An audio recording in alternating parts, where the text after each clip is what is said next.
Just a heads up, today's episode doesn't get into anything graphic, but should be said that we do discuss some mature themes.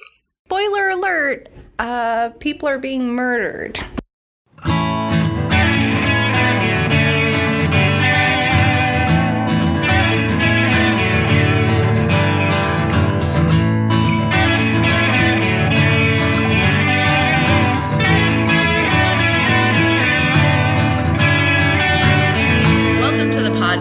The book isn't necessarily better.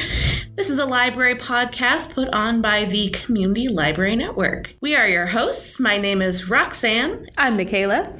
And today we have a very special guest with us, one of our coworkers, Amanda Brown. Welcome, Amanda. Hello. So, Amanda, we're going to put you in the hot seat right away. We have a question for you so the audience can get to know you a little bit. You are on a sinking library in the middle of the ocean. Don't question it. You have one plastic bag that is waterproof and can hold 2 books. What do you save? Okay. The first one I would definitely save would be The Count of Monte Cristo by Alexander Dumas because it's very long and there's so much in it. So it would keep me busy for a long time. So that would be my enjoyable book. That's your desert island read. That would be my desert island read. Also, it has so many characters in it that I could imagine I was with them. And company for your desert island. Yeah, company. And the other one I'm a very practical person, so it would have to be How to Survive on a Desert Island. A book that would tell me how to start farming and building, because I don't do any of that. Okay, so basically like a homesteading primer. Yes. I don't know of one exactly because I haven't been there, but I would pick one of those. All right. That never would have occurred to me. No, me because either. I just know that I'm not going to make it to the island. Well, I need to survive long enough to finish the book. So the second book is fodder for you to live long enough to finish The Count of Monte Cristo. Exactly. Okay, that's great. Oh, what if you brought a phone book? Because then you could... You don't have a phone on the desert island. Bring a very long book that you've read many times, and then you can use it for fire kindling. That's sacrilege. Yeah, did I just get canceled from this podcast? Yep. Goodbye, Roxanne. See you later. Amanda. Right. It was fun. All right. The new podcast hosted by Amanda and Mikayla. Today we are discussing a really fantastic book called The Giver, written by Lois Lowry in 1993. And we're also talking about a garbage movie that was also named the same thing that came out in 2013. So that happened as well, unfortunately. So Amanda, why don't you go ahead and give us a rundown of what The Giver is about? All right. So The Giver is a dystopian novel where the main character, 12-year-old Jonas, becomes the receiver of memory, basically holding on to all of the bad stuff and all of the good stuff that the community can't handle anymore. And his interactions with the community and the people in it and the juxtaposition of what he remembers of what it used to be, conflating with the reality of what he's seeing, kind of drives him to make choices that change his life. So to be clear, the community does not have choices. They have gone to something called sameness, right? Right. There's no adverse weather. There's no, you don't have to pick your spouse or your children. They're just given to you. Right. Yeah. Exactly. So it's one of those dystopias where everything seems perfect, but to get the perfectness, they had to cut out everything that's different. Yeah. No freedom of will. They don't even have color or music or art. All the good stuff in life. They would not listen to this podcast. They would not. Really a horrible existence. Absolutely. They also take medication every day, which sort of tamps down any passion or emotion they would feel naturally. Mm-hmm. So you're a mom. Yes, I am. And you recently read this with your kids. Yes, I did. Can you tell us a little bit, because it's a controversial book in some circles. Definitely a banned book. Absolutely a banned book. Oh, yeah. And we read banned books here at the library. Yes. My elementary school tried to get rid of this book while I was in elementary school. So I definitely remember fighting for it and having it be a big issue. So can you tell us a little bit about reading it with your kids and your experience of reading it as a mom? Yeah, sure. Reading it with my kids was an interesting experience because I read it as a kid. Mm-hmm. I think I remember reading it in 5th or 6th grade. And how old are your kids, Amanda? Oh, my oldest is 10. Elise, she's 10. And then Jonas is 7. He's going to be 8. And yes, he has the same name. He's not named after the character in the book, although it fed into the idea. It was like, oh, Jonas is a nice name. Also, it's the main character in that awesome book by Lois Lowry. Good on you. Yeah. And so reading that with my kids was not what I expected, because I really expected my kids to not get it at first. I don't know. That's really... because I remember reading it as a kid and I didn't get it until the moment when Jonas realizes the horrors that are happening. Sure. And are we doing spoilers? It's old enough, I think we can do some spoilers. I think the cutoff is 15 years. Yeah. To be safe for spoilers, so spoiler and we're alert. almost at 20, so spoiler alert. Okay, spoiler alert. People are being murdered under the name of release. It was very early on in the book, after I'd mentioned release several times, or after it'd been mentioned in the book, that my kids go, are they killing them? And I was like, yes. You weren't supposed to know that yet. How does the releasing process work? So, according to the community, they seem to believe that when someone is released, they go elsewhere. And the main character, Jonas, believes that that is an actual place. In fact, he even imagines that he could go elsewhere. He talks to, like, his dad and says, like, what's elsewhere like? And it's like, I don't know, it's just elsewhere.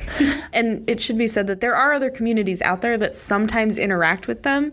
So that's what they think elsewhere is just like the next community over. Right. But there is no, like, you can apply to go to another community, but you don't end up going to another community. Right. You end up going to dead. Going to dead.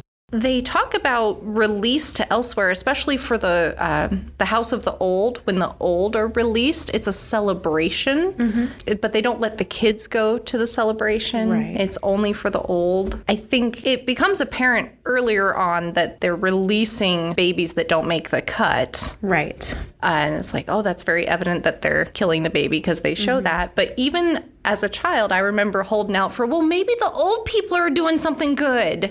Yeah, I think one of the characters has a vision of this older lady taking a newborn with her to elsewhere. They get like released around the same time. And he's like, oh, she's just taking the baby to another community with her. How sweet. Doesn't this strike you, or it struck me at least, as very, we're sending our pet dog to a farm? Yes. Yeah. Now, I'm not a mom. Have you ever done that to your kids with a goldfish? No. Like, the goldfish dies and you say, the goldfish went elsewhere. It's swimming in a new pond. It's in Lake Coeur d'Alene. I'm the kind of mom you're who a reads good Giver mom. to my 7-year-old. I'm the one who says, Yes. I'm sorry, it's dead. So what kind of conversations should parents be ready to have with their kids if they're going to read this book?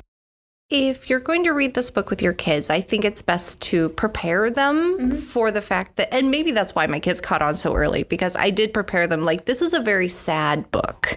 This is a book that is going to show us the dark side of society and of what people might try to do to avoid the pain that comes with living in a real society. And also to definitely know your kids. Like my youngest child, who's 6, I would never read this book with her because she's adopted and she's always wondering about babies and moms and I just know that scene in that book, she probably won't be able to handle it till she's a teen. It's just too much. What do you think is a good age for a kid to read this? Or like the youngest age that a kid might be ready for it? I don't know. My son was 7 when I was reading it to him. So I think that's probably on the lower end. But you're right. I think average 10, probably. Sure. 10, like Jonas is 12. The main character is 12. So I would think 10 to 12 is a good range. I think I read it when I was about 9. But that's kind of an important piece of the library is, knowing your kids and knowing your family and being able to choose things that are appropriate, to their maturity levels and their interests. The library isn't really in the business of choosing that for you. We like for you guys to make that decision. So it sounds like you really considered your kids' needs when you were talking about this book with them. Oh, that's yeah. great. So does the community in the Giver have a library? No. Do they have any books? Like, do they have nonfiction? They have The Giver has the books. Yes. Only the Giver and the Receiver have access to books Right, at but all. Jonas had a few books. Like they've got like reference textbooks books in their house. It's all like factual. There's no like fiction. No. Except for at the Giver of Memories house. I don't even know if there were history books. I think there were only textual manuals that taught you like how to read, how to do math, how to These are the build rules. the trees. Yeah, everything is very simplified. Like even when Jonas, he gets his assignment, right? They don't get to choose their jobs. They're assigned jobs at 12. And he gets this piece of paper that's like, report here at this time. Here's the rules for your thing. And it's like 8 rules. A lot of people have like more than that, but his are 8 rules. Or a whole, binder. Yeah, but it's all like very simplified. And I love his number 8. His rule number 8 is you may lie. And he's like so thrown off by that because people in this community do not lie. It's one of the biggest rules that you cannot break. I happen to love this book very much. So It's a wonderful book. it really is. I want to go back just a tick and talk about people being assigned their jobs. So after you are 12, there is no age. People just don't have ages anymore. They don't think about it. Oh, yeah. So your mom theoretically could be like 10 years older than you because they're also assigned children. So each year is another year where like something else happens. So when you're 9, you get a bike. But when you're 12, that's the most important time because you are assigned what you're going to do for the rest of your life at this once a year ceremony. Did you also watch the movie? I did. Okay. And I read the graphic novel. Oh, I forgot about the graphic novel. Yeah, Okay. yeah. Tell me a little bit about the art in the graphic novel first, because I'm really curious. Okay, the art in the graphic novel was beautiful. It was more realistic than cartoony, which I thought fit the tone of the book really well. So in the back of the graphic novel, they interview Lois Lowry, and then they also did an interview with the creator of the graphic novel. They talked about their different favorite parts. Lois Lowry was very happy that the bathing scene in the House of the Old was included in the graphic novel, and it was handled tastefully. That was something that was cut out of the movie. They just couldn't show that. There was a lot of stuff that was cut out of the movie. Because there's a lot of stuff. The Like reason it being good, that was cut out. Yeah. The reason I think that a lot of the stuff was cut out and a lot of the reason why this book is, I mean, it's number 11 on ALA's most challenged books of the 90s. It's been banned or challenged many, many times, but it's also a Newbery Award medal winner and has won other things as well. There's some kind of controversial things in there. There's some nudity. There's some, because they don't really have ideas about like people's, but they're just bodies. There's not a lot of the shame and stuff or guilt or different emotions that go along with bodies in this. So there's Or even boundaries. yeah, or boundaries. There is nudity. There's some like interpersonal touching that a lot of people are probably really uncomfortable with. It totally makes sense in the context of the book. I think the reason why it feels uncomfortable is because it's so different to what our cultural norms are. Because I told my kids that this was a banned book, and they asked why. And I said, well, of course, there's violence, there's death. And I said, and there's sex. And they were like, what? There is? And I'm thinking about it. I'm like, well, no, there's not actually sex. But that is one of the things that was a reason why they banned it, because it's actually the absence of sex in the book. Because you'd mentioned that they're assigned babies and the medication that they take that takes away the stirrings. And the stirrings is feelings of lust or desire. And so the people who get married, they don't have sex. Right. And it's basically hormone therapy is kind of what they're taking in those books, right? Like, and they basically, to the birth mothers in the community are just artificially inseminated. There isn't any.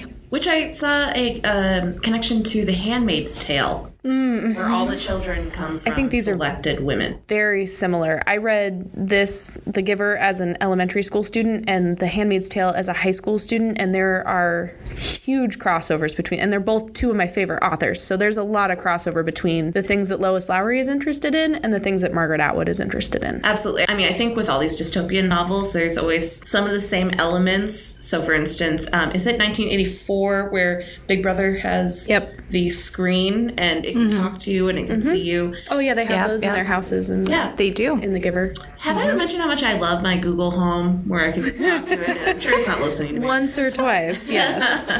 Anyway, the ability for the receiver to actually turn off his speaker in his home, and that just blew Jonas's mind. Okay, so I do want to hear a little bit about your reaction to the movie and your kids' as if your kids watched it too. Yeah, sure. Because obviously Roxanne and I are not fans.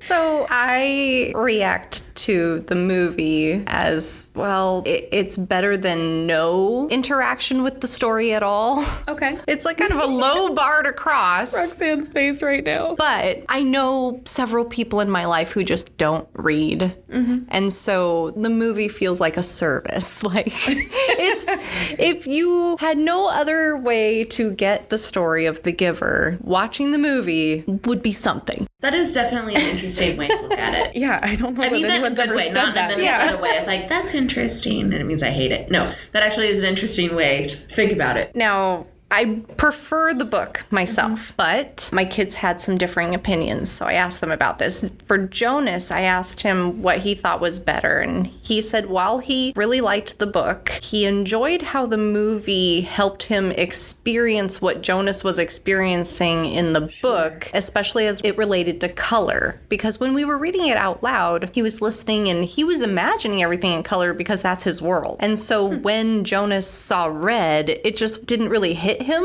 Sure. Because he's like, well, everything's in color. But when he watched the movie and it started in black and white and the color slowly came in, he felt like that helped him feel more like the character, which I thought was interesting. And it reminded me of a couple other movies who'd done that too. The Wizard of Oz starts in black and white and goes to color in the other world, and Pleasantville. Pleasantville. Okay. Wait, what'd you say? I said Schindler's List. Everything is in black and white except the little girl's coat at the very end. So you're right. Yeah, so color is something that doesn't come across very easily in a story. Then the other thing, my daughter pointed out that the movie incorporated the song. So these senses that you can't get in a book were much more accessible in the movie. Sure. And she said she loved in the movie how it ended with Jonas and Gabriel coming up to the house and he's hearing a Christmas song, whereas in both the graphic novel and the book, it's just he hears beautiful music and felt less hopeful for her. So this has been one of my favorite teachers back when I was a kid. I had read this book, talked to her about it because I loved it. And she told me that she thought Jonas and the baby die at the end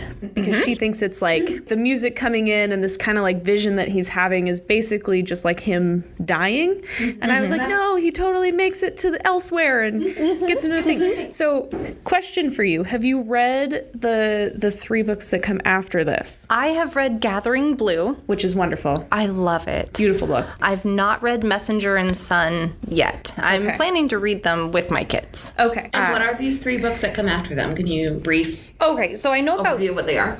Gathering Blue is a story of Kira, who is orphaned and she's disabled. I believe she has a disability in her leg. Yeah. No, twisted leg. She has a twisted, right. And I think it happened during her birth or shortly after. So she's lived her whole life with this disability. In a community that normally does not tolerate that, it should be said. Right. It should also be said that the community in The Giver doesn't tolerate disabilities either. Right. So in my mind, Gathering Blue comes before The Giver. I'm not sure what chronology Lois Lowry planned. Sure. But they're it's almost like simultaneous. Yeah. In my head, the community in Gathering Blue felt more living in tents or because she calls it a hut. Yeah, she lives in a hut. She lives in a hut and she has just like a little garden around it. Yeah. So I always imagined it more like Middle Ages. Yeah. And does that cross over somehow with The Giver? Or do they take place in the same storyverse? Yes, but also they feel different. It's been so long since I read Gathering Blue. Okay, I don't want to give stuff away since you're going to read these with your kids. They do cross over. Yeah, I know that they're all related because it is the Giver Quartet. Which would be a great band name, by the way. Yes, it would. We are the Giver Quartet. Hello, Cleveland. So, yeah, without spoiling it, Gathering Blue does cross over. Gathering Blue also then crosses over into Messenger, which also crosses over into Sun. And Sun, I will say, I don't like. The other 3 came out like fairly close together. They all make sense thematically together. And to me, Sun just kind of like fell short. It came out a lot later than the other ones, which is okay. I just pretend that it doesn't exist as part of that quartet. So for you, it's more like a Giver trio. Yeah. +1. Yeah. I own that one, but I'm not going to like read it again. It just is there to complete the set. I know. It's bad. My original copy of The Giver, though, is like one of my most prized possessions. I actually met Lois Lowry. You did? I did. She was here with the Get Lit Festival that Spokane puts on every year normally. And I did meet her and I was like, please, please, please sign my book because I love you and I'm obsessed with you. And I was like, even though you're a cranky old woman, can I pretty please take a picture with you because I'm so obsessed. I just want to be in a picture with Lois Lowry. So I have a really blurry photo because she's probably just tired. She's so fast. Well, she's probably just tired of people like being obnoxious fangirls like I was being. So I didn't want to like take up a bunch of her time. So it's this blurry photo of me like literally popping in and saying like, hi, Lois Lowry, and then just like running away. Yeah. Anyway, but I love the first book. I've reread it probably 12 or 13 times throughout my life. It's a great book, but Son you can read it if you want to. Returning to the movie, I mean, I have to say thank you for giving this childless person who gets angry about my childhood books being made into movies maybe some perspective that calm down. It's a children's book. Yeah. But also a really good reason to actually like it. I think you brought up great points. Yeah, those are really great points. So saying all that, can we talk about why it is garbage in many other ways as well? Yes. No, because you really did. You totally opened my eyes. I was being super hard on it. Still going to be hard on it, but those are really excellent points, especially the color and the music. Yes. I mean, there are some good reasons to not like it, too. So I'd like to hear yours. Oh, absolutely. I'd love to. Go for it. Okay. First off, we start the movie. It is in black and white. It feels like a low-rent version of Divergent or Hunger Games. Or, it's definitely been made in the past 10 years when all of these dystopian like teen movies, young adult movies are being made. One of the biggest differences is that Jonas is not 12. I think they aged him up to 16 is when you get your placement. The actor who played Jonas was 24 years old. So he's actually twice as old as Jonas is in the book. This movie has a surprisingly high percentage on Rotten Tomatoes, 35%. No way. I literally don't believe you. I don't know how that It's probably all because of Meryl Streep and Jeff Bridges. Oh my goodness. Carrying Meryl Streep, the goddess, is in this movie. So here's the and the dude. The goddess and the dude. The dude, Jeff Bridges, is in this movie. Yeah, so the rights to film it were bought long time ago. Pretty much immediately after the book came out in the early 90s. Yeah, and Jeff Bridges really wanted his father to play the title role, Lloyd Bridges. The famous actor. He wanted his father to play that role, but he ended up dying in 1998. The rights to that movie just kind of gathered dust for a long time. And Jeff Bridges actually ended up playing The Giver when it finally came around. A little bit of a sweet tribute to his dad. And also he was just old enough to play an old man by that point, so...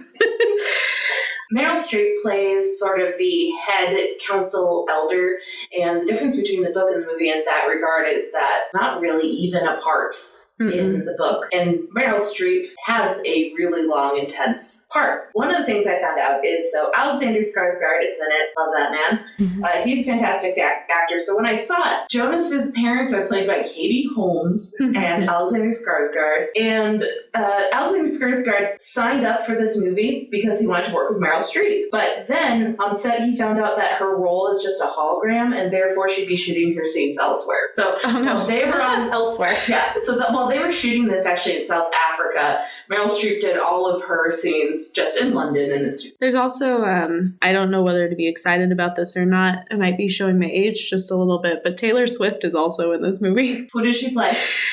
She plays, I believe, Rosemary, again, spoilers. Oh, yeah. She's the daughter of the giver, who was supposed to be the next giver. She was 12 and assigned to be the next giver and decided that the memories were too painful and applied for release. So, did she know what release meant? She did know what release meant. So she wanted to go to the farm, quote unquote. Yes. She wanted to move to a bigger pond. Anyway, Taylor Swift is also in this movie. How is she in it? I haven't watched this movie since it came out because I remember it being really bad and ruining all my childhood memories. And then I confirmed that for you the day after I watched it angrily and loudly. Yes, so I didn't watch it again, so I don't know. I recall Taylor Swift's part being brief and unmemorable. Yeah, it was a few years. There you go. You have it straight. I didn't realize it was Taylor Swift because she is intentionally brief and at a distance to everybody in the film. Shadow, right? Yeah, she's a hologram. She only shows up as a memory. So she is a shade. So I'm not sure that the filmmaker intended for us to know that it was her. I thought she was fine. It was the few years where Taylor Swift, and I'm a Swiftie head as much as anyone. She has some good stuff out there, but it was a few years when she's like, what if I acted? And then was in some forgettable, like she was in Valentine's Day. It's a great book. Everyone should read it. I think it's one of those books that should be required. I love that. One of the things that I promised to do in homeschooling my kids was read books that encourage us to think of others and examine ourselves. And I think The Giver does both. Nice. You sound like a fantastic mom. You're that good sounded at this. really sarcastic, but it really wasn't. I just am very impressed by your parenting capabilities. As again, someone who doesn't have kids, I'm like, wow, that's a good mom. That sounds like a hard job, and you sound like you're good at it. I have a last question for the two of you. Mm-hmm. If you were in this community, and it's hard to know, being that we didn't grow up without color music, would you want the job of the giver? That's like too heavy for today. It's too heavy for... It's too heavy for noon 12:45, 40. yeah. That might be too heavy forever. I would not want the job of the giver as our Jeff Bridges had to do it for years and years and years and years. So after Jonas finds out about what's going on and saves Gabriel and... And who's Gabriel? Oh, we didn't even talk about Gabriel. He's the baby that Jonas's dad is taking care of in the nurturing center. And Gabriel, his huge flaw is that he cries. And he's like slightly underweight. He's sort of not thriving, as they would say. Yeah. He's not thriving, right? Right. But that's not what killed him or what was going to kill him. Right. The final straw was that he could not go to sleep at night without Jonas giving him good memories. So he needed assurance and affection and kindness. He basically was a softie. So he's a baby. human being is what you're saying. Being baby. And so the night that Jonas finds out that his dad released a twin that didn't weigh as much as the other twin, because you can't have twins either, he doesn't go home because he cannot face his dad that night, which is understandable. But that night, Gabriel, instead of getting good memories from Jonas, he goes back to the nurturing center and he cries all night. And that's the final straw. So they plan to release him the next day. And Jonas decides, I have to take Gabriel, I have to save him, and I'm going to leave the community. And when I leave, all the memories are going to flood back to the community, and people will just have to deal with the feelings. They're going to be pissed. They are going to feel so many things. So the job that the giver is going to have after that of helping people sort through the feelings, like I feel like I could do that job, helping people. So essentially a therapist. Exactly. He's going to become a counselor for people who have never felt things before, which seems to me like they're going to need a whole lot more counselors. Yeah, you might need a few extra hands on You deck. can't be the only one. Yeah. You know, another thing that we didn't talk about related to the book and the movie. In the book, Fiona, Jonas's friend, is not really much of a love interest. Jonas has some feelings for her. He has a dream where he sees her and he feels things, and then they like, here, take the medications to get rid of your stirrings. But in the movie, it becomes this whole love story. Yeah. And she becomes a much bigger part. And that's, I think, part of like aging him up in the movie. I think that's why that's kind of a problem. I mean, he's 12. He's not like going after girls in the book. Yeah, well, I was going to ask really quickly because it's National Poetry Month. I know this is a little bit of a segue, but are there any poets or books of poetry that you'd like to share with us? Oh, definitely. Especially ones you could get at the Community Library Network. Oh, well, I know we have Shel Silverstein's End of the Sidewalk. Ooh, great book. So if you're a parent and you want your kids to be exposed to poetry, Shel Silverstein is a great way to go. My daughter said End of the Sidewalk, and the poem What Happens If You Spit from the 70th Floor is her favorite. We just recently read a book of poetry also called I'm No Good at Rhyming. That one is a good one. For me, if we're not talking kids, my favorites are William Carlos Williams and Rainier Maria Rilke. Oh, yeah. And Rainier Maria Rilke is like really long. He likes to write long poems. Mm-hmm. So my favorite of his is Requiem for a Friend. And it's always because the first line has stuck with me forever, which is, I have had my dead and I have let them go, and was amazed to see them so contented. And the whole poem is about how his friend died. And so he kind of talks about how, other people he's known have died, but for some reason, this friend dying has tortured him, and he keeps thinking about that person. And, it's so different when people you don't know die or grandparents die, and you expect it, and it's hard and it's awful. But then when someone who's your peer or is your friend or, husband, wife, someone on the same level as you that you were with all the time, and now suddenly they're gone. But it's like that first part, I was amazed to see them so contented. It's like, it sticks with me. Wow, that one line makes me think about how the community in The Giver celebrates somebody being released, and they look so contented. Yeah. On that lovely, happy note, I think we're going to wrap up for today. This has been the podcast, The Book Isn't Necessarily Better, brought to you by the Community Library Network. We are your hosts, Roxanne and Mikayla. And thank you to our guest, Amanda Brown. Welcome. Thanks for having me. We'll see you next time.